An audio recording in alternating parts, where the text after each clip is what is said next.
Hello दोस्तों, मैं अंकुर शुक्ला एक बार फिर से आपका स्वागत करता हूं आपके अपने चैनल ज्ञान केमिस्ट्री का पे। आज की इस वीडियो पे हम बात करेंगे, अभी तक हमारे जो भी वीडियो आ रही थी वो कक्षा 10 की आ रही थी, लेकिन आज की जो भी वीडियो हमारी स्टार्ट होने जा रही है वो कक्षा 12 की एक प्लेलिस्ट बनने जा रही है, जिसमें हम कक्षा 12 में बोर्ड एग्जाम में आने वाले जितने भी हमारे टॉपिक हैं उनको क्रम बाय क्रम हम करेंगे। जैसे कुछ चैप्टर ऐसे हमारे जिसमें से न्यूमेरिकल पोर्शन ज्यादा इंपॉर्टेंट होता है, कुछ ऐसे जहाँ पे थ्योरी पोर्शन ज्यादा आता है, कुछ यहाँ पे ऐसे भी सीन है जहाँ पे न्यूमेरिकल थ्योरी के साथ साथ रिएक्शन भी बहुत ज्यादा पूछी जाती है। तो जिस चैप्टर में जिस हिसाब से क्वेश्चन बनेंगे बोर्ड एग्जाम में उस हिसाब से इसको हम देखेंगे। तो आज का जो हमारा टॉपिक रहेगा, आज के टॉपिक में हम कुछ सवाल लगाएंगे, क्योंकि आज हमारी जो 12th की क्लास होने जा रही है पहली क्लास है, तो आज कुछ सवाल लगा करके हम अपने इस प्लेलिस्ट को स्टार्ट करेंगे। बाकी जैसे जैसे हमारी इस प्लेलिस्ट में वीडियो आते जाएंगे उसी हिसाब से आपका कुछ ना कुछ टॉपिक क्लियर होता चला जाएगा। मान लीजिए आपको कोई टॉपिक लगता है कि हाँ ये टॉपिक टफ है, ये टॉपिक मेरे को नहीं समझ में आ रहा है, तो आप मुझे बताइएगा, मैं अगली वीडियो में उसको जरूर आपको बताऊंगा। ठीक है, तो चलो वीडियो को स्टार्ट करते हैं। आज का जो टॉपिक हमारा होने वाला है वो हम पहले चैप्टर के जो हमारे एनसीईआरटी फोल्डर के जो क्वेश्चन आंसर है, जो एनसीईआरटी किताब में आपको देखने को मिलते हैं, कुछ रेफरेंस किताब का प्रयोग करते हैं, कुछ एनसीईआरटी का करते हैं। तो जो एनसीईआरटी में आपको क्वेश्चन देखने को मिलते हैं उसमें से कुछ क्वेश्चनों को उठाएंगे, उन क्वेश्चन को बताते टाइम उनमें के जो फार्मूला है, उनमें की जो थ्योरी है उसको मैं आपको क्लियर करते चलूंगा। ठीक है, तो चलो वीडियो को शुरू करते हैं। जो आज का हमारा पहला क्वेश्चन है उस क्वेश्चन को मैं पहले आपको लिखवाऊंगा, उसके बाद उसको मैं बोर्ड पे सॉल्व करवाऊंगा। तो आप लोग रफ पेन अगर निकाले हो तो ठीक है, नहीं निकाले तो रफ पेन निकाल लो और स्टार्ट करो। पहला क्वेश्चन लिखना बिलियन वाले पार्ट से है। ठीक है, पहला क्वेश्चन है लिखना, यदि 22 ग्राम बेंजीन में 122 ग्राम कार्बन टेट्राक्लोराइड घुली हो तो बेंजीन एवं कार्बन टेट्राक्लोराइड के द्रव्यमान प्रतिशत की गणना कीजिए। जिसका द्रव्यमान निकालना पहले उसको लिखेंगे, उसके नीचे लिखेंगे टोटल। आप ये देखो बेंजीन कितना दिया है, पहला सवाल है जो आपका, ठीक है। कार्बन टेट्राक्लोराइड कितना है,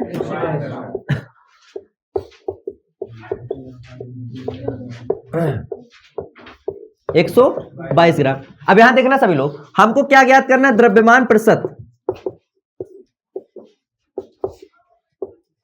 अभी कोई नोट नहीं करेगा, पहले समझ लेना। द्रव्यमान प्रतिशत बराबर क्या होता है, जैसे मान लो जिसका तुम्हें द्रव्यमान निकालना हो उसको लिखना है पदार्थ का द्रव्यमान, पदार्थ का दिया हुआ भार या द्रव्यमान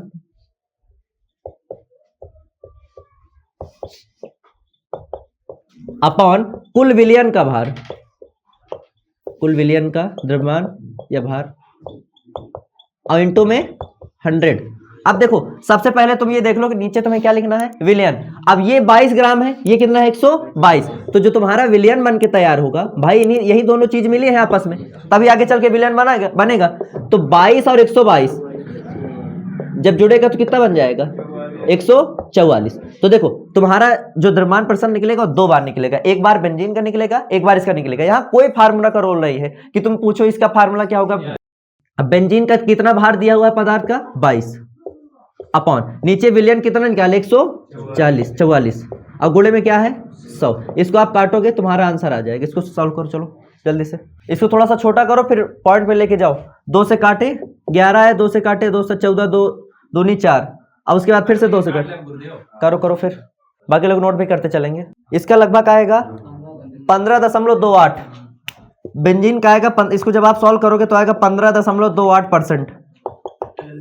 हाँ, इसको नोट कर लीजिएगा, 15.28%।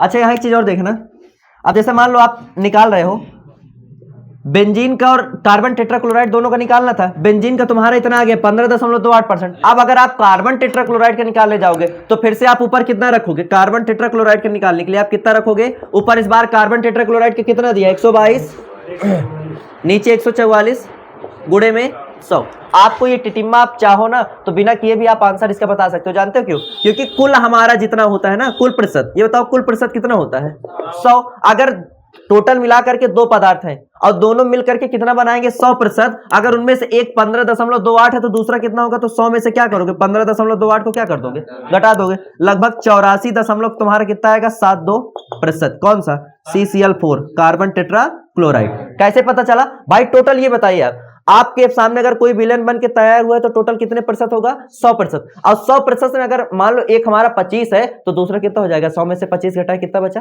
75। बस वही सीन यहाँ पे भी है। हमने कहा बेंजीन और कार्बन टेट्राक्लोराइड दो चीज घुली हुई है, बेंजीन हमारा ये आ गया फार्मूला से, आप फार्मूले से भी निकाल सकते हो। तुम एक काम करो, इसको तुम सॉल्व करो, सॉल्व करने के बाद देखना तुम्हारा आंसर 84.72 आएगा। इसको आप सॉल्व भी कर सकते हो। हाँ, फाइनल आंसर भाई द्रव्यमान प्रतिशत का फार्मूला यही होता है, क्या होता है, किसी भी चीज का द्रव्यमान प्रतिशत निकालना हो तो पदार्थ का द्रव्यमान जो दिया है और नीचे पूरे विलयन का द्रव्यमान। पदार्थ जैसे यहाँ पे बेंजीन था और दूसरा पदार्थ कौन सा था, कार्बन टेट्राक्लोराइड। हमने इन दोनों को जोड़ दिया तो टोटल विलयन बन के तैयार हो कितना, 144। उसको हमने नीचे लिख दिया 144 को, और बारी बारी पहले बेंजीन का निकाला तो बेंजीन का था 22 और नीचे 144 गुणे में 100, इसको सॉल्व किया, ये आया। और सेम सीन हमने इधर भी किया, ठीक है ना। पहला क्वेश्चन कंप्लीट हो गया। अब अगला क्वेश्चन चलते हैं, ठीक है ना। एनसीईआरटी फोल्डर का है, आप किताब में अपने ढूंढ सकते हो इसको। अगर आप लोग अभी नोट ना किया तो नोट कर लो जल्दी से। देखो यहाँ से तुम्हारा एक टॉपिक और क्लियर हुआ, द्रव्यमान प्रतिशत क्लियर हुआ। भले आपको आता था लेकिन आप भूले हुए थे कि हाँ इसका एग्जैक्ट फार्मूला क्या होता है। पढ़े सब लोग हो, ऐसा नहीं कि नहीं पढ़ाए, उसको टॉपिक पढ़ाए हो लेकिन एग्जैक्ट फार्मूला एग्जैक्ट तरीका आप लोग कुछ ना कुछ भूले थे। एक टॉपिक तुम्हारा क्लियर हुआ है यहाँ से, ठीक है ना। अब अगला जो सवाल होगा उससे तुम्हारा एक टॉपिक और क्लियर होगा। सवाल से ये रहेंगे कि जितने सवाल हम लोग लगाते चलेंगे उससे कुछ टॉपिक भी क्लियर होंगे। अब कोशिश हमारी ये रहेगी कि हाँ एक चीज ये भी ध्यान देना है कि अब आप लोग को मुझे बताना है कि हाँ सर ये टॉपिक थोड़ा सा आप नहीं बताए हो, ये टॉपिक हमें बता दीजिए, उस हिसाब से मैं बताऊंगा। चलो अगला क्वेश्चन लिखना, क्वेश्चन नंबर 2 है, लिखना एक विलयन में बेंजीन 30%, उसके बाद कार्बन टेट्राक्लोराइड में घुला हुआ है तो बेंजीन के मोल अंश की गणना कीजिए। याद देखना, ये बताओ आप लोग मुझे, मैंने आपको शुरू से बताया ना कि टोटल हमें कितना देखना है, 100%। अगर 100% में से तुम्हारे पहले बता दिया गया कि 30% हमारा क्या है, बेंजीन, तो कार्बन टेट्राक्लोराइड हमारा कितना बचा, 70। अब यहां पे तुमको क्या मानना है, माना कुल द्रव्यमान किसका, विलयन का कुल द्रव्यमान कितना मान लिए, 100 ग्राम। तो 100 ग्राम का 30% बेंजीन हमारा हो गया 30 ग्राम। और कार्बन टेट्राक्लोराइड का मैं फार्मूला लिख रहा हूं, ठीक है ना, CCl4। मैं डायरेक्ट पूरा नहीं लिख रहा हूं, लंबा जा रहा है। CCl4 कार्बन टेट्राक्लोराइड का, इसका हम लोग फॉर्मेशन भी पढ़े हैं और मैं इस वीडियो के माध्यम से एक बार आपको फिर से बताऊंगा कि कार्बन टेट्राक्लोराइड को हम लोग किस प्रकार बनाए हैं, ठीक है ना। देखो CCl4 यहां पे अगर ये 30 है तो कितना बचा, 70 ग्राम। अब ये बताओ हमको निकालना क्या है, बेंजीन के मोल अंश। किसकी गणना करना है, मोल अंश। पहले हम इसके बारे में तो जान लें कि मोल अंश होता क्या है, ठीक है ना। तो मोल अंश समझने के लिए मैं आपसे फिर से बता दूं कि केमिस्ट्री में ये जो पहले दूसरे चैप्टर है इसमें सबसे ज्यादा इंपॉर्टेंट जो टॉपिक आ रहा है वो सबसे ज्यादा इंपॉर्टेंट टॉपिक होता है मोलों की संख्या। मोलों की संख्या बहुत पूछा जाता है। अगर आपके मोलों की संख्या का कॉन्सेप्ट क्लियर है तो मान के चलो इसमें से बनने वाले जितने भी सवाल हैं आप हर जगह महारत हासिल करोगे। क्यों, क्योंकि मोलों की संख्या का सीन क्या होता है कि मोलों की संख्या अगर किसी का भी निकालना हो तो इसको सबसे पहले यन से प्रदर्शित करते हैं। किसमें से, यन से। मान लो जिसका भी निकालना हो तो सबसे पहले उसका क्या करते हैं, पदार्थ का दिया हुआ भार,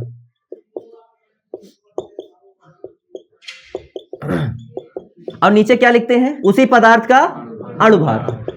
अब जैसे मान लो यहां पे तुम्हें किसका निकालना है, बेंजीन का। अब बेंजीन का तुम्हारे पास फार्मूला क्या होता है, तुम्हें पता होना चाहिए बेंजीन का फार्मूला क्या होता है, C6H6। बेंजीन का फार्मूला ये होता है। तुम्हें निकालना किसका है, बेंजीन तो निकालना है। और ये बताओ एक चीज मैं आपसे बता दूं, जब भी किसी के मोल अंश की गणना करते हैं तो अगर किसी विलयन में 2 पदार्थ हैं तो एक पदार्थ को बोलते हैं यक्स ए, दूसरे पदार्थ को क्या बोलेंगे, यक्स बी। इसका यक्स ए और दूसरे का क्या लिखोगे, यक्स बी। लेकिन हमें खाली यक्स ए का निकालना है। यक्स ए मतलब किसका निकालना है, बेंजीन का। और जो यक्स ए का फार्मूला निकाल के आता है, फार्मूला क्या निकाल के आएगा, Na अपॉन Na प्लस। ये Na क्या है, Na देखो ए का मतलब होता है, मान लो यहां पे आपने 2 पदार्थ लिए ना तो ए बोल दो बेंजीन है और बी वाले को बोल दो CCl4। अब यहां पे Na का मतलब बेंजीन के मोलों की संख्या ऊपर लिखनी है, नीचे क्या करना है, बेंजीन और कार्बन टेट्राक्लोराइड दोनों के मोलों की संख्या क्या करना है, ऐड करके रखना। तो भाई यहां से एक चीज तो ये क्लियर हो गया कि भले मोल अंश दोनों का ना निकले लेकिन मोलों की संख्या हमारी दोनों की निकलेगी। अगर मोलों की संख्या आप दोनों को नहीं निकालोगे तो आपका पहले वाले का मोल अंश आएगा ही नहीं। तो यहां सबसे पहले हमारा काम क्या होगा, दोनों की मोलों की संख्या निकालना। एक बार मैं इसको थोड़ा सा इधर का साफ करूंगा, फिर से मैं इसको बता रहा हूं, ठीक है। अभी नोट करा रहा हूं, यहां तक के बाद आप सुनो इधर। ये हमने लिखा है, सबसे पहले हम क्या निकालेंगे, Na मतलब किसका मोल अंश निकाल रहे हैं, बेंजीन का। फार्मूला क्या कह रहा है, मोलों की संख्या निकालने के लिए क्या लिखेंगे, दिया हुआ भार। बेंजीन का भार कितना दिया था, 30 ग्राम। भाई 30% मतलब 30 ग्राम। इसका अणुभार कितना आएगा बेंजीन का, C6H6। कार्बन का एक कार्बन को होता है 12 गुणे 6 प्लस हाइड्रोजन का एक गुणे 6, 12 छंग 72 प्लस 6 कम 6, कितना आ गया 78। नीचे कितना रखोगे 78 से 30 में भाग दो, कितना आएगा, चलो चलो करो जल्दी से। हाँ 0.385 ये आ गया तुम्हारा यानी। आप लोग भी निकालो 78 का 30 में भाग दो एक बार। देखो यानी का मान समझ में आया, यानी का कैसे आया, आपको निकालने का तरीका क्या बताया कि किसी की भी मोलों की संख्या निकालनी है, उसका क्या लिखना है, दिया हुआ भार बटे अणुभार। दिया हुआ भार 30 था, अणुभार इसका हमने कितना निकाला 78, 78 का 30 में भाग दिया, एन का मान आ गया। अब हम किसका निकालेंगे, एनबी। एनबी बराबर क्या लिखोगे इस बार, एनबी की जगह हम कौन है, CCl4। अब CCl4 का दिया हुआ भार कितना है, CCl 70% मतलब 70 ग्राम, 70 क्या 70। और नीचे CCl4 का अणुभार निकालो कार्बन का कितना, देखो एक क्लोरीन का कितना होता है 35.5, 2 क्लोरीन 71 और 4 क्लोरीन 71 दूनी 142 बराबर 154। अरे भाई कार्बन का 12 हो गया, एक क्लोरीन का 35.5, 35.5 में 4 का गुणा करोगे कितना आएगा, 142 आएगा। 142 और 12 जोड़ोगे कितना आएगा, 154। हाँ तब देखो 154 नीचे आ गया, ये 70 हो गया, कितना हो गया 154। 154 का 70 में भाग दोगे, जानते हो कितना आएगा, 0.454। ये तुम्हारा आ गया एनबी। देखो एन भी आ गया, एनबी भी आ गया। मेरी बात फिर से समझना, हमें निकालना क्या था, सवाल में क्या कह रहा है कि बेंजीन के मोलंस की गणना कीजिए। मोलंस का मतलब क्या होता है कि जहां पे मोलों की संख्या सबसे ज्यादा इंपॉर्टेंट होता है। मोलों की संख्या आपने कैसे निकाला है, आपने क्या दिया है, दिया हुआ भार बटे नीचे अणुभार। बेंजीन का दिया हुआ भार था 30, नीचे अणुभार 78, इसका है ये। CCl4 का दिया हुआ भार कितना था 70, नीचे अणुभार कितना है 154, इसको सॉल्व किया, ये आ गया। दोनों का Na और Nb का मान आ गया। अब निकालना क्या हमें फाइनल, मोलंस, और मोलंस को प्रदर्शित किससे करते हैं, यक्स से। और किसका खाली निकालना है, बेंजीन का, तो हमें किसका मान निकालना है, यक्से का। चलो यक्से का फार्मूला लिखते हैं, इसको सॉल्व करते हैं, ठीक है ना।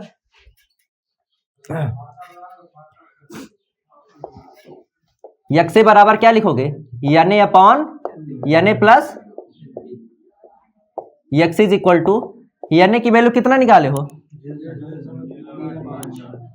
और नीचे Na और Nb दोनों को जोड़ना है, तो इधर ही जोड़ लें क्या, नीचे जोड़ करके ही डायरेक्ट लिख देते हैं, ठीक है। तो देखो 5 4 9, 8 5 की 3 हासिल आया 1, 4 3 7 1 8, कितना आ गया 0.83, 0.839।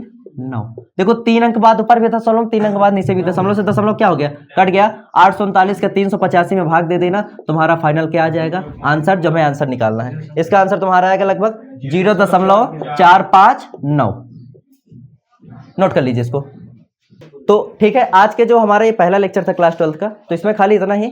आगे का जो हमारा लेक्चर जाएगा उसमें हम और भी क्वेश्चन की बात करेंगे। आई होप आपको वीडियो काफी अच्छी पसंद आई होगी। अगर पसंद आए तो ज्यादा से ज्यादा इसको लाइक करिए, ज्यादा से ज्यादा इसको शेयर करिए। और हाँ, आपको अगर कहीं पे कोई क्वेश्चन में डाउट आ रहा है तो उसको मुझे जरूर बताइएगा, हम नेक्स्ट वीडियो में उसको जरूर सुधारेंगे, ठीक है। चलिए मिलते हैं नेक्स्ट वीडियो में, तब तक के लिए जय हिंद, जय Bharat, thank you, have a nice day. बहुत अच्छा लगा आज क्लास 12 वाले बच्चों से मिलकर, थैंक यू।